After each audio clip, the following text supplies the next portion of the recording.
My name is Angelo.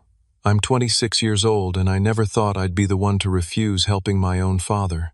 But after he threw away my entire future to support his friend's entitled son, my sympathy ran dry. Now that son sits behind bars and my dad calls me daily begging for help I'll never give. Some betrayals cut too deep to heal, especially when they come from the person who promised to always put you first. Before I dive into this painful story, let me know where you're watching from and hit that like and subscribe button if you've ever had to make the difficult choice between loyalty to family and loyalty to yourself. Growing up in a modest suburban neighborhood in Pennsylvania, I had what most would consider a pretty normal childhood. Our house wasn't fancy, but it was comfortable.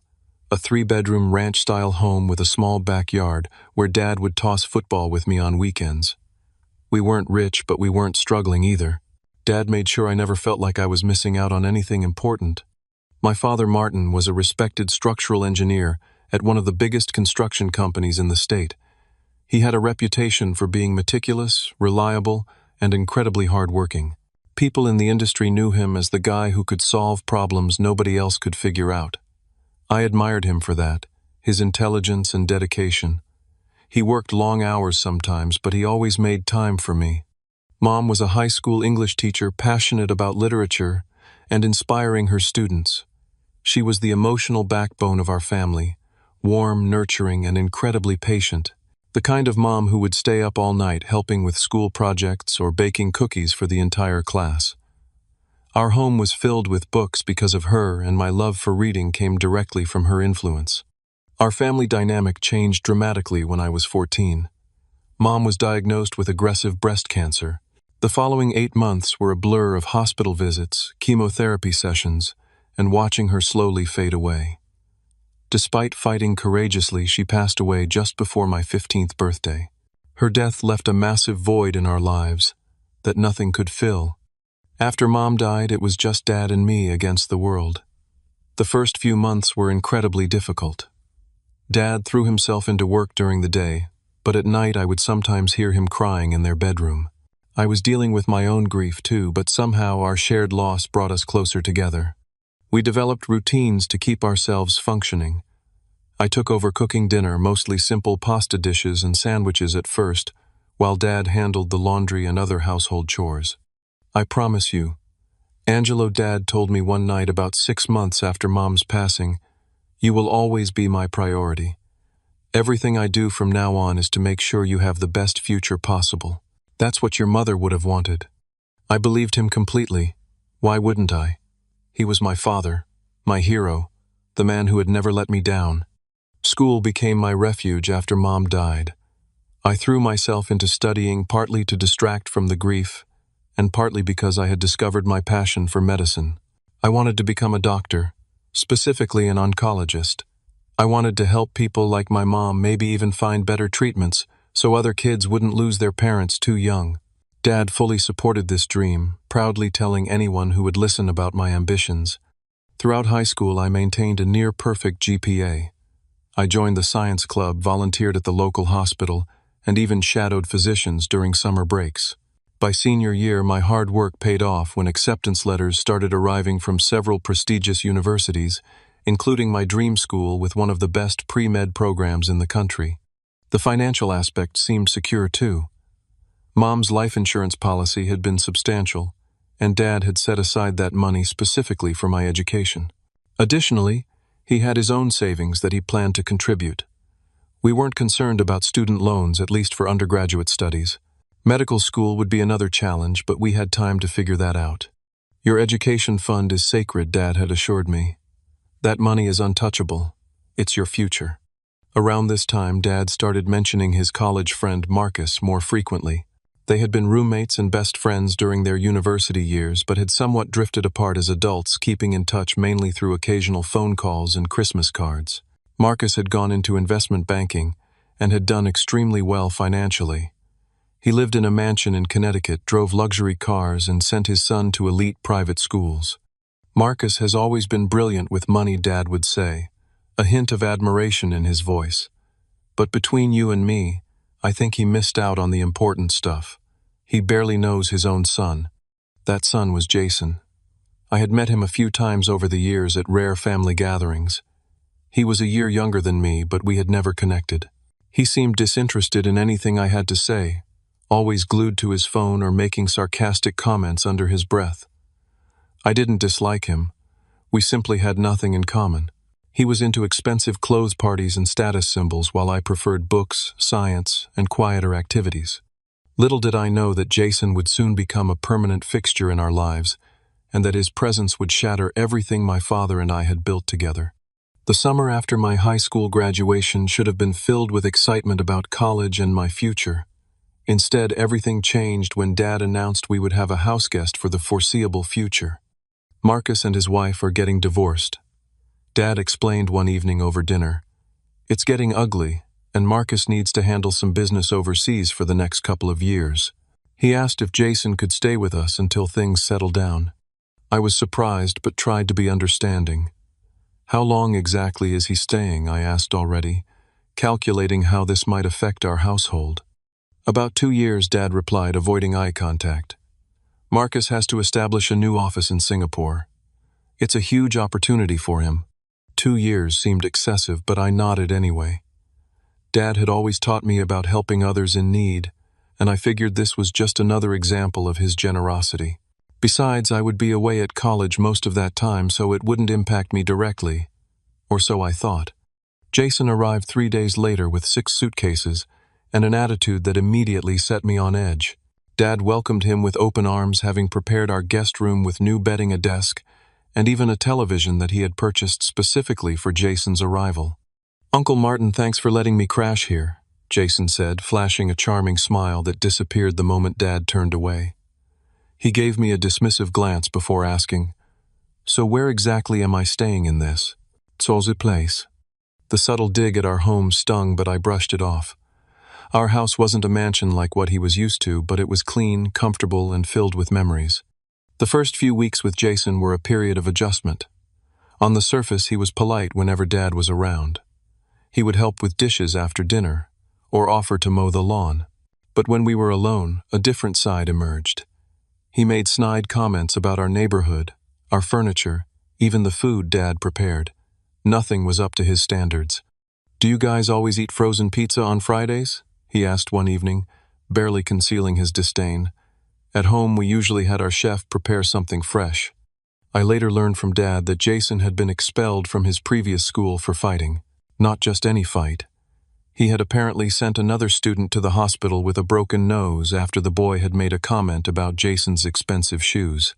Instead of showing remorse, Jason had simply demanded that his father move him to a different school.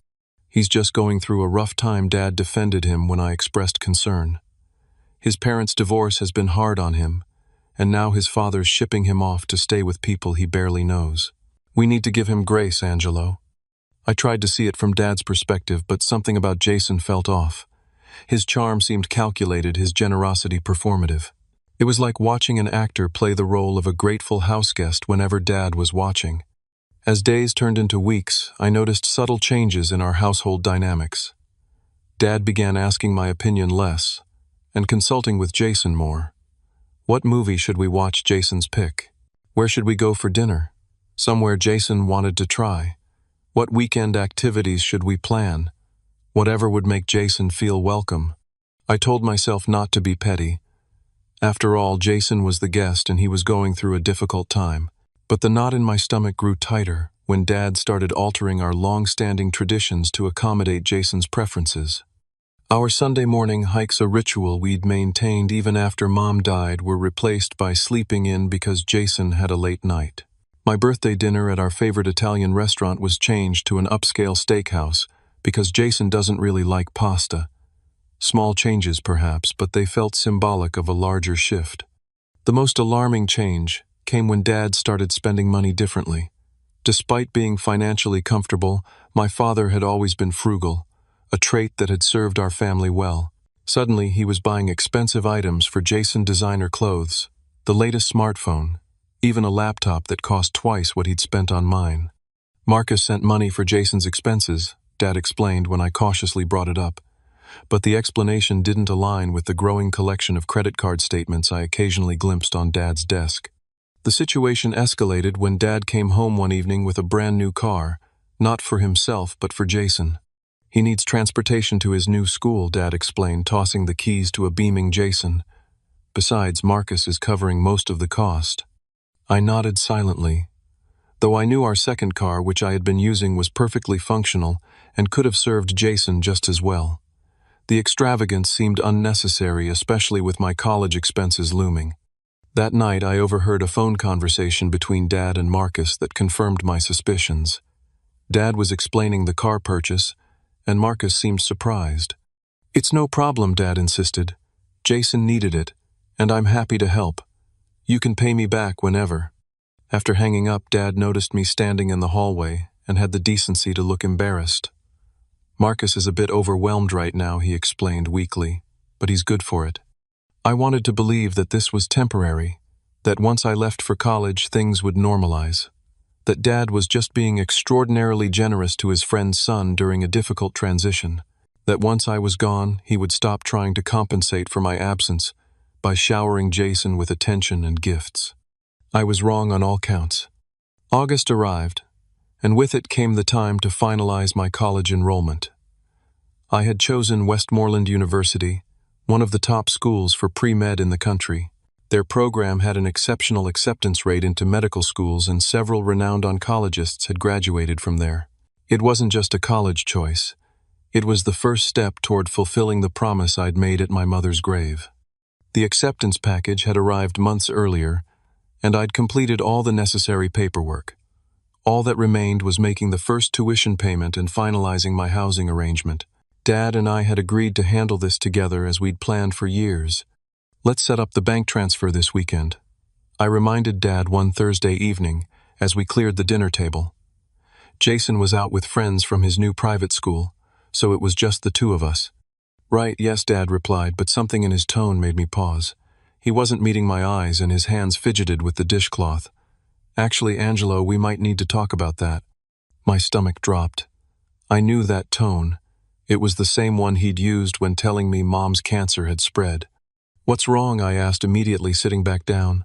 Dad sighed heavily, finally looking up. "There's been a slight complication with your college fund. Just temporary, of course, but we might need to adjust our plans."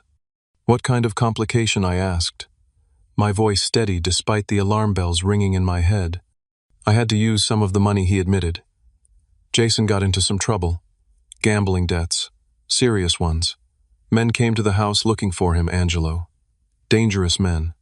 The revelation hit me like a physical blow. "You used my college fund to pay off Jason's gambling debts. How much?" "Almost all of it," Dad whispered, looking miserable. "I had no choice. These weren't ordinary bookies. They were threatening him, threatening us. And Marcus. His millionaire father couldn't help," I asked, struggling to keep my voice even.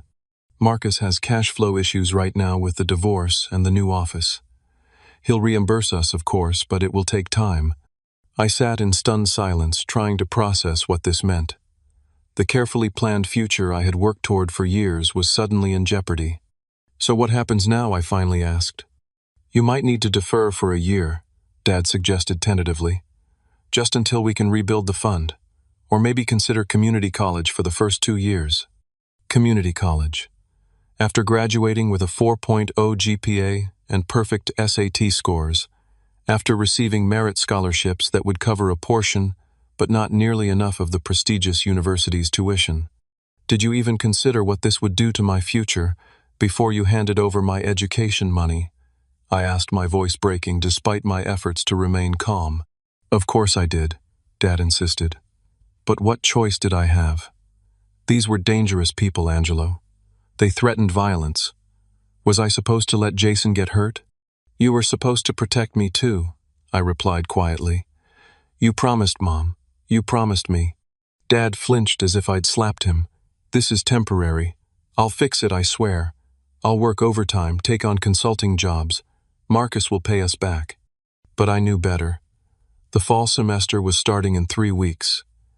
Even if Dad started earning extra money immediately, it wouldn't be enough in time.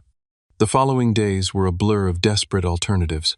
I called the financial aid office explaining my situation and begging for additional assistance. They were sympathetic but limited in what they could offer this late in the process. I applied for emergency loans, additional scholarships, anything that might help bridge the gap. In the end, the math was simple and brutal. I didn't have enough money to attend Westmoreland that fall. My only options were deferring enrollment or drastically downgrading my educational plans. With a heavy heart, I deferred my admission for 1 year. The university was understanding, assuring me that my scholarships would still be available the following fall. It was small comfort, as I watched my classmates pack up and leave for their college adventures, while I remained behind. I found a job at the local department store, working as many hours as they would give me. The pay was minimum wage, but it was something. Every dollar went into a new bank account that only I could access.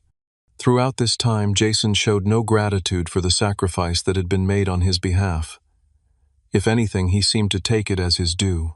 He continued his extravagant lifestyle, now driving the car my father had bought him to parties and shopping trips.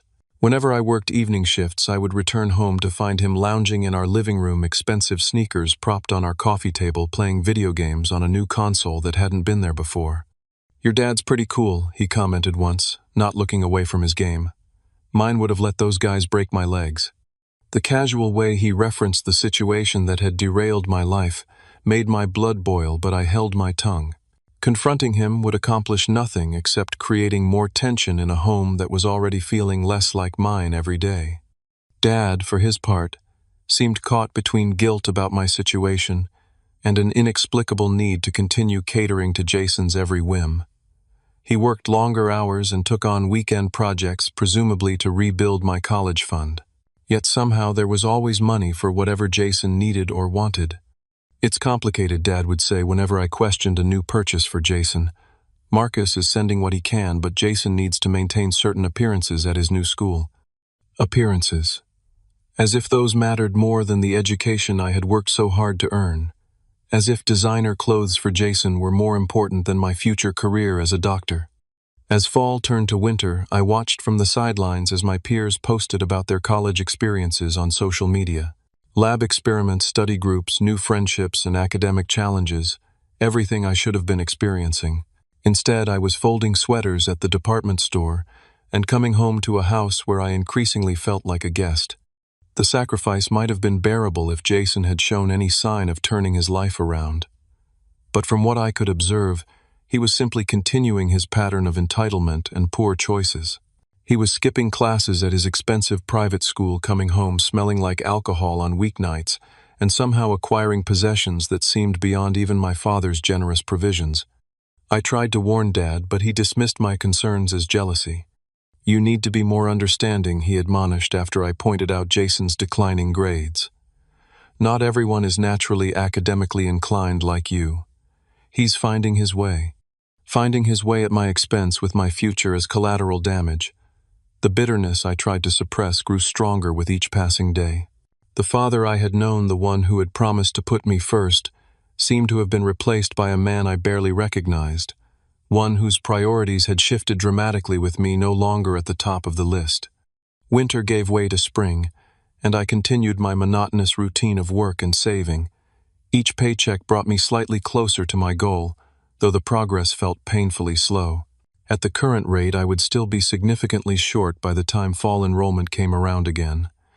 Nevertheless, I persisted, clinging to the hope that Dad would eventually fulfill his promise to restore my college fund. One rainy April afternoon, I came home early from work after my shift was unexpectedly cut short. The house was quiet, with neither Dad nor Jason around. I decided to use the rare moment of peace to organize my financial documents and update my savings spreadsheet. While searching for a calculator in Dad's home office, I accidentally knocked over a stack of papers. As I gathered them up, an official-looking document caught my eye, a home equity loan agreement. With growing horror, I realized Dad had taken out a substantial loan against our house, a home my parents had worked so hard to pay off, the one tangible asset our family owned outright. The date on the document showed it had been processed just 2 months after Jason moved in. The amount was staggering, nearly half the value of our home. What could possibly have justified such a drastic financial decision? My hands trembling, I began searching through the other papers, my earlier respect for Dad's privacy forgotten in the face of this discovery. Bank statements revealed regular large withdrawals. Tax documents showed penalties for early withdrawal from retirement accounts. Credit card statements displayed balances approaching their limits. The picture that emerged was devastating. Dad was not just financially strained, he was on the brink of complete financial ruin. And for what? I found my answer in a folder labeled Jason, School. Inside were tuition receipts for Westridge Academy, one of the most expensive private schools in the state. The quarterly payments were astronomical, far exceeding what Marcus was supposedly contributing. Another document showed a lease agreement for an apartment near the school, a convenient place for Jason to study with friends according to the note in Dad's handwriting. So while I had been forced to defer my college dreams due to temporary financial constraints, Dad had been paying for Jason's elite private education and providing him with a separate apartment. The betrayal cut deep, made worse by the realization that Dad had been actively hiding these expenditures from me. But the most shocking discovery came when I found several absent notices from Westridge Academy. According to these records, Jason had stopped attending classes regularly months ago. In fact, he had accumulated so many absences that he was on the verge of academic dismissal. If Jason wasn't attending the school, Dad was paying a fortune, for where was he spending his time, and what was happening to all that money? I decided to find out. The next day, instead of going to work, I called in sick and followed Jason after he left the house, supposedly heading to school. He drove his new car not toward Westridge Academy, but to an upscale apartment complex across town. Using the key fob, he entered the building confidently, clearly a regular visitor. I waited in my car for hours watching the entrance. Jason emerged in the late afternoon with two older guys I didn't recognize. They all got into a luxury SUV and drove to a part of town known for its nightlife, despite it being only 4 in the afternoon on a Tuesday. Over the next week, I continued my surveillance, when possible piecing together Jason's actual routine. He rarely, if ever, went to school. Instead, he spent his days at that apartment, at shopping malls, or meeting with various people who looked considerably older and rougher than typical high school students.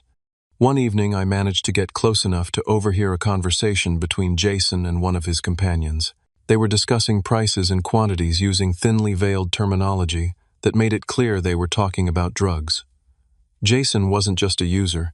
He appeared to be involved in distribution. Armed with this information, I confronted Dad. It was a Sunday evening, and Jason was out giving us privacy for what I knew would be a difficult conversation. Dad, we need to talk about Jason. I began sitting him down at the kitchen table. What about him? Dad asked, immediately defensive. He's not going to school. I followed him. He's involved with drugs, Dad. Selling them, not just using. Dad's face hardened. You followed him. What gives you the right to spy on him? His response caught me off guard. I had expected shock, concern, maybe even gratitude for bringing this to his attention, not anger directed at me. I found the loan documents, Dad, I pressed on, and the tuition payments. You're bankrupting yourself for someone who's taking complete advantage of you. You went through my private papers. Now Dad was truly angry, his face flushing. Those are none of your business. They became my business when you used my college fund to bail Jason out, I shot back. You're paying for a school he doesn't attend, and an apartment he uses for God knows what, while I'm folding clothes at the mall because I can't go to college. Dad stood up, pacing the kitchen. You don't understand the whole situation. Marcus is under tremendous pressure with the divorce and his business. Jason needs stability structure. He's not getting either of those things from you, I argued. You're just giving him money and freedom with no accountability. He's using you, Dad. That's enough. Dad slammed his hand on the counter. This conversation is over. Jason is going through a difficult time, and you're just jealous because you've had to delay college for a year. Plenty of people take gap years, Angelo. It's not the end of the world. His dismissal of my concerns felt like a physical blow. This isn't about jealousy, I said quietly. This is about you breaking your promise to Mom, to me. You said I would always be your priority. Dad's expression changed a flash of guilt, crossing his features before hardening again. Jason is also my son now, he declared. Marcus entrusted him to me, and he needs me more than you do right now. You're strong, capable. You'll figure things out." In that moment, something broke between us. The father who had once been my hero, my rock, had just explicitly stated that I was no longer his priority, that the entitled, manipulative son of his college friend mattered more than his own flesh and blood. "I see," I said, struggling to keep my voice steady. "Then I won't burden you with my presence any longer." I went to my room and packed a bag with essential clothes and personal items. Dad followed me, his anger now replaced with alarm. "What are you doing? Don't be dramatic, Angelo." "I'm not being dramatic," I replied calmly. "I'm adapting to the new reality. You've made your choice clear, and I'm making mine." I called Ryan, my best friend since elementary school, who immediately offered his couch until I could figure out something more permanent. As I headed for the door with my bag, Dad tried to block my path. "You can't just leave," he insisted. "Where will you go? How will you manage?" "I'll figure things out," I echoed his earlier words. "After all, I'm strong and capable, right?" And with that, I walked out of the house that no longer felt like home, leaving behind not just my physical possessions but also the last remnants of the relationship I had once treasured with my father. The transition to independence was brutal but necessary. Ryan's parents welcomed me into their home with a warmth that highlighted just how cold my own had become. They offered me their spare room for as long as I needed it, refusing to accept rent despite my insistence. "Focus on saving for school," Ryan's mom said firmly. "That's more important right now." I took her advice to heart, picking up a second job as a night security guard at a local warehouse. Between both jobs, I was working nearly 70 hours a week. It was exhausting, but the physical and mental fatigue helped dull the emotional pain of my father's betrayal. Dad called repeatedly during the first few weeks after I left, leaving voicemails that ranged from angry demands to return home to tearful pleas for understanding. I listened to each one but responded to none. What was there to say? He had made his choice, and I had made mine. Jason predictably never reached out at all. With 2 incomes and minimal expenses living with Ryan's family, my savings began to grow more rapidly. I also applied for every scholarship and grant I could find, writing countless essays about overcoming adversity and financial hardship. By midsummer, I had secured several small scholarships that, combined with my savings, put Westmoreland back within reach. Life settled into a new rhythm. Wake up, go to the department store, catch a few hours of sleep, work the night shift at the warehouse, repeat. Weekends were for scholarship applications and catching up on sleep. It wasn't ideal, but it was purposeful.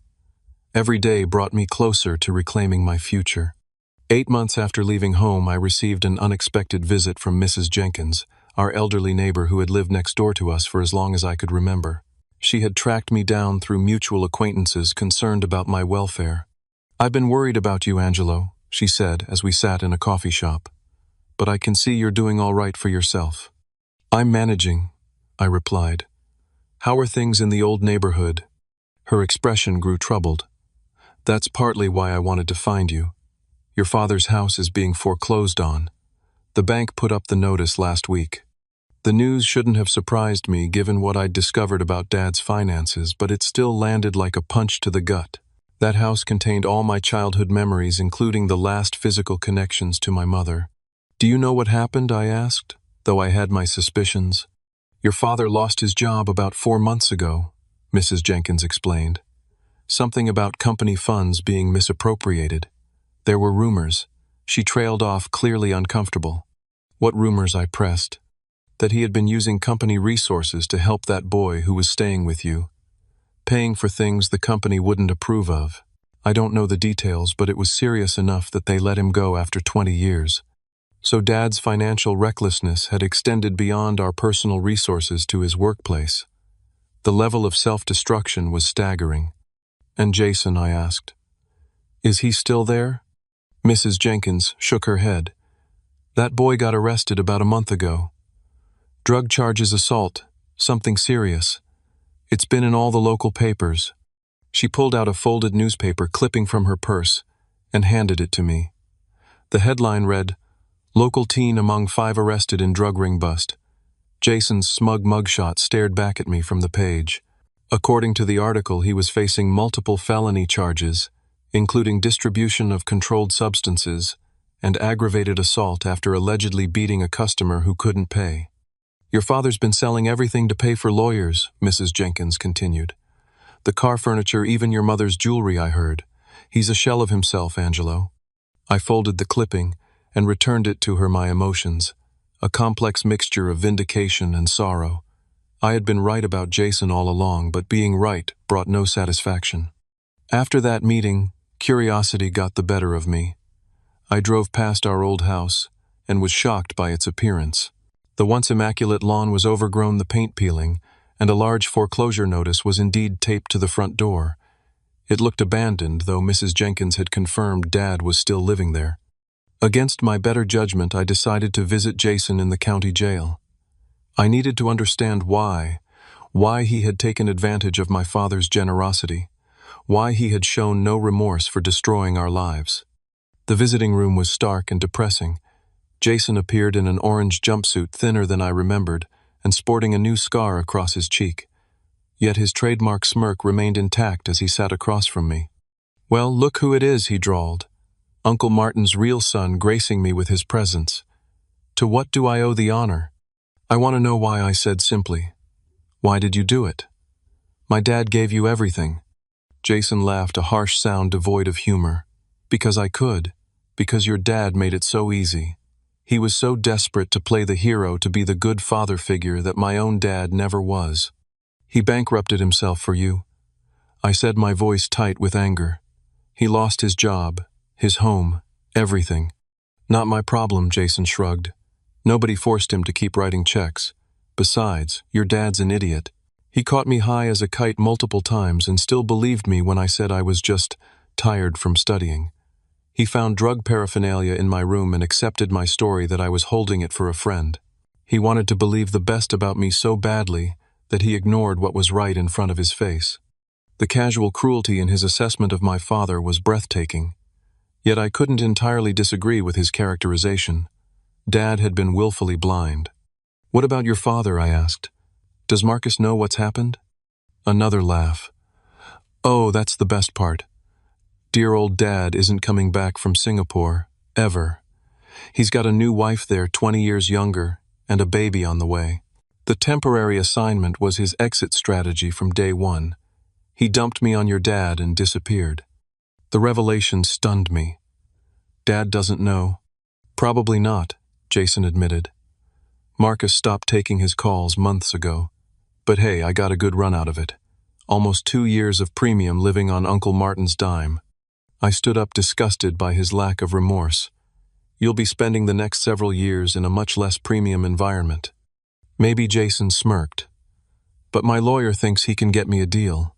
First-time offender, wealthy background, potential for rehabilitation. I might walk with just probation." "Good luck with that," I replied, turning to leave. "Especially now that your lawyer won't be getting paid anymore." That wiped the smirk off his face. "What are you talking about?" "Dad's broke. The house is in foreclosure. There's nothing left to sell. Your gravy train has finally run dry." I left him there, shouting questions that I had no intention of answering. The visit had confirmed what I already knew. Jason had never been worth the sacrifice my father had made. 2 days later, I attended Jason's court hearing, not out of support but out of a need for closure. I sat in the back of the courtroom watching as he was led in handcuffed and looking considerably less confident than during our jail visit. Dad was there too, sitting alone in the front row. From behind, I could see how much he had aged in the months since I'd left. His shoulders were hunched, his hair noticeably grayer. He looked broken. The proceedings were brief. Despite Jason's lawyer's efforts to paint him as a misguided youth, led astray by bad influences, the judge was unmoved. The evidence against him was overwhelming, including text messages detailing drug sales and witness testimonies about the assault. Jason was denied bail and remanded to custody pending trial. As people filed out of the courtroom, Dad remained seated, staring blankly ahead. I debated leaving without speaking to him, but ultimately decided against it. Whatever had happened between us, I wasn't cruel enough to ignore him in his moment of complete desolation. I approached slowly, sliding into the bench beside him. He looked up, his eyes widening in recognition. "Angelo," he whispered my name, catching in his throat. "You came." "Not for Jason," I clarified. "I needed to see this through." Dad nodded, understanding. "I've lost everything," he admitted, his voice hollow. "The house, my job, my savings. All for someone who never cared about me at all." "I tried to warn you," I said, not unkindly. "I know." Tears filled his eyes. "I was blind. Stupid. Marcus was my best friend in college. When he asked for help with Jason, it felt like a chance to repay him for all the times he helped me back then. But it was all a lie. He's not coming back. He's abandoned his son just like he abandoned our friendship." The admission came too late to heal the damage that had been done, but I appreciated the honesty nonetheless. "What will you do now?" I asked. "I don't know," Dad confessed. "I've been sleeping in my car the past few nights. The bank changed the locks on the house." Despite everything, the image of my father homeless caused a pang in my chest. But I had worked too hard rebuilding my own life to risk being dragged back into his chaos. "I'm sorry," I said, standing up. "I hope things get better for you." As I turned to leave, Dad reached for my hand. "Angelo, please. I need your help. I have nowhere to go." His plea hung in the air between us. A desperate call from a drowning man to the son he had once pushed away. "I need money for a place to stay." Dad continued, his grip on my hand tightening.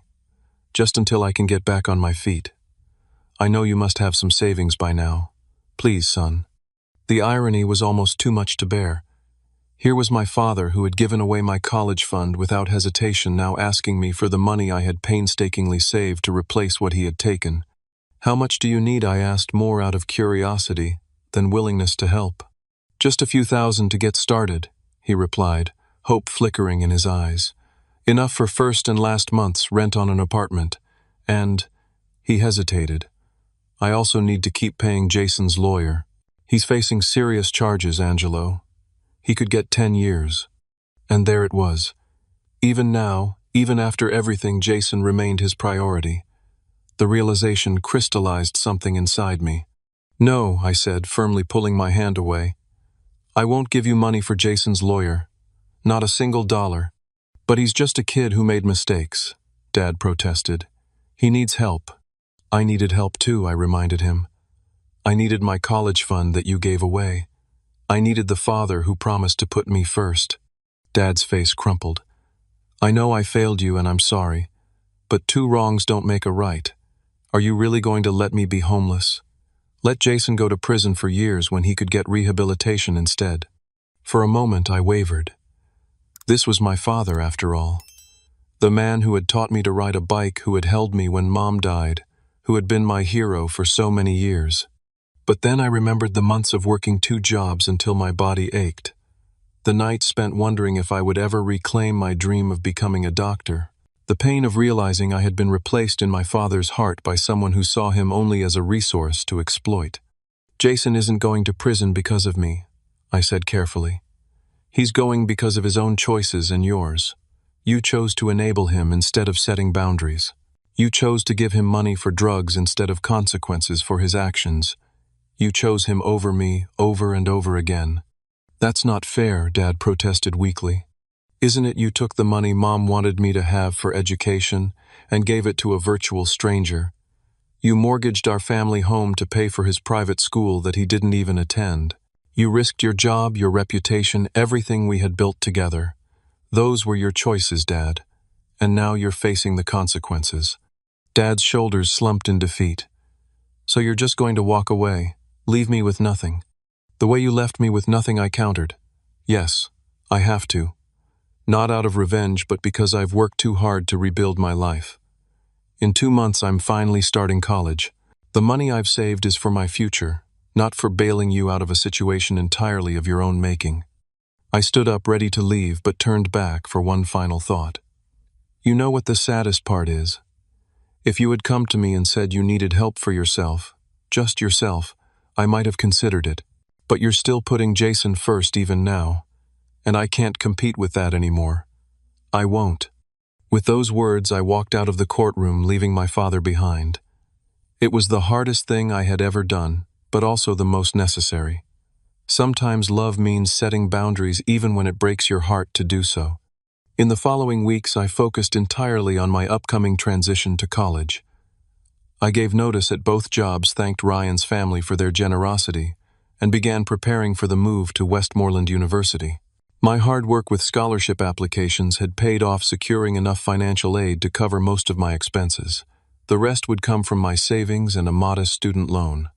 I also connected with a financial advisor who specialized in helping students navigate the complexities of educational funding. She was impressed by how much I had managed to save in such a short time.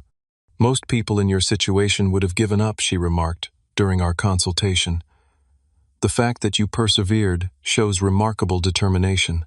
It was during one of these financial planning sessions that I met Dr. Rebecca Harris, a professor from the medical school who served on the scholarship committee that had awarded me one of my grants. She had been intrigued by my personal statement and asked to meet me. "Your essay about wanting to become an oncologist because of your mother's experience was deeply moving," she told me over coffee. "But I was equally impressed by how you handled the financial setback. That kind of resilience is essential in medicine." Dr. Harris became an unexpected mentor, offering guidance not just about medical school preparations, but also about life's difficult choices.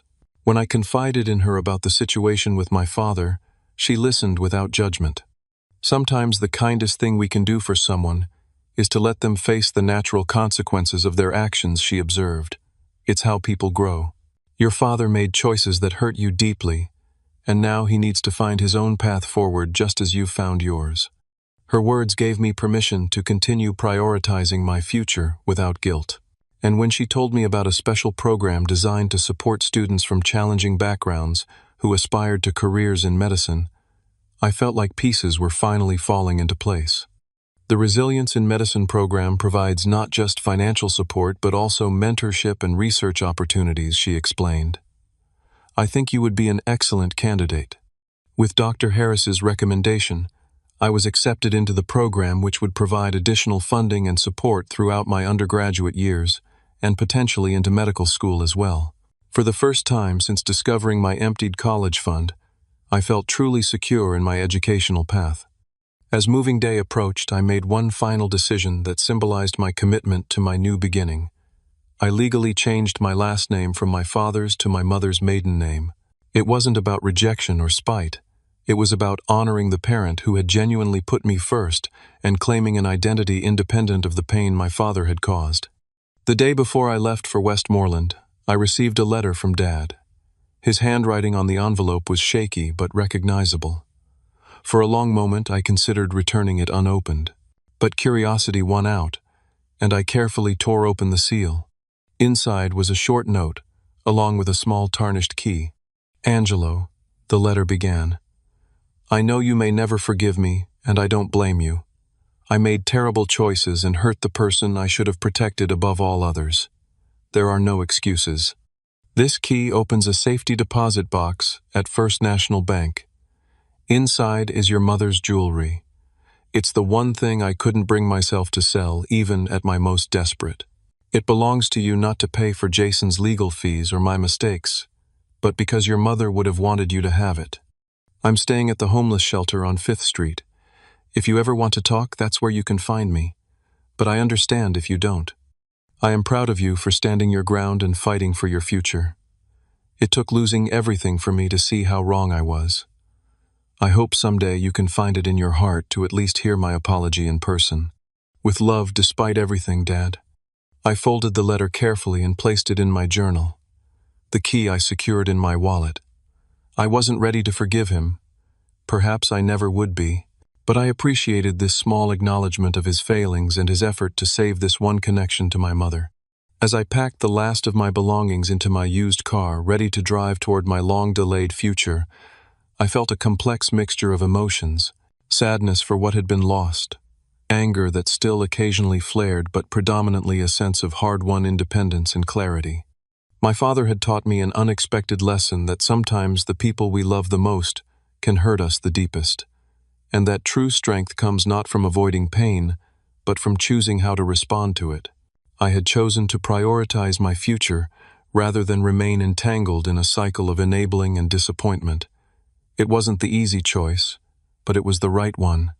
And as I pulled away from Ryan's house headed toward Westmoreland, and all it represented, I knew that whatever challenges lay ahead, I was ready to face them on my own terms. My future, so nearly derailed, was firmly back in my own hands. 3 years passed like a whirlwind.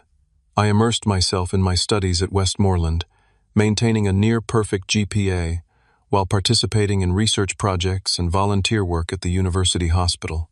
The Resilience in Medicine program provided not just financial support, but also valuable mentorship and networking opportunities that positioned me well for medical school applications.